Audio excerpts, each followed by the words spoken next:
আর কাছে এসে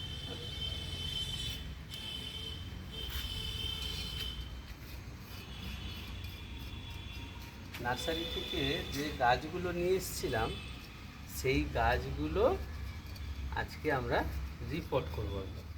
এবার কী করে রিপোর্ট করব দেখো, এই ভেতরে এই যে টবের ভেতরে যে মাটিগুলো আছে এই মাটিগুলোকে ভালো করে পরিষ্কার করে দেবো যাতে, এবং শুকনো এই মাটি, এগুলো শুকনো টবগুলো পরিষ্কার করে দেওয়ার পর এরকম একটা টবে দেখো পুরো শুকনো আছে, পুরো শুকনো, এই আরও যতটা মাটি আছে সেই মাটিগুলোকে আমি পরিষ্কার করে দেবো। এরপর কী করব, এর ভেতরে যে হোলটা আছে এই হোলে একটা ইটের টুকরো দিয়ে দেবো যাতে জলটা সহজে বেরিয়ে যেতে পারে। এবার দেখো কী করছি, কিছু মাটি আগে দিয়ে দিই, কিছু মাটি আমি এর ভেতরে দিয়ে দিলাম।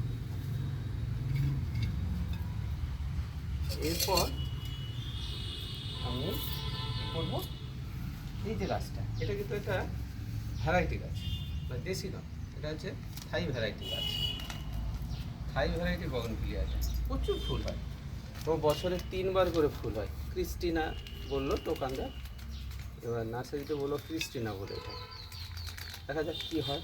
ফুল তো হয়নি, তবু দেখছি কী হয়। এইভাবে বসাবো, বসানোর পরে আমরা কী করবো, সোজা করে বসাবো,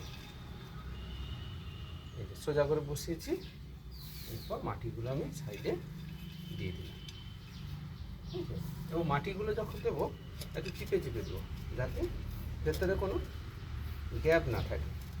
ভেতরে যদি ফাঁকা থাকে সেগুলো কিন্তু জল দিলে ফাঙ্গাস ধরে যায়, এই জন্য আমি সবসময় করি কি, একটু চিপে চিপে দিই, চিপে দিলাম।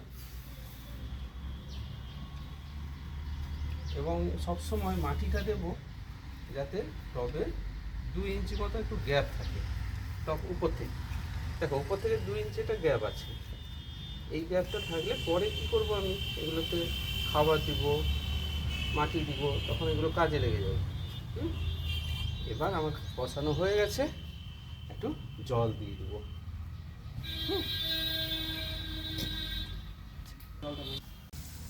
এইভাবে আমরা করার মতো দেবো, গাছটাও যাতে জল পায়।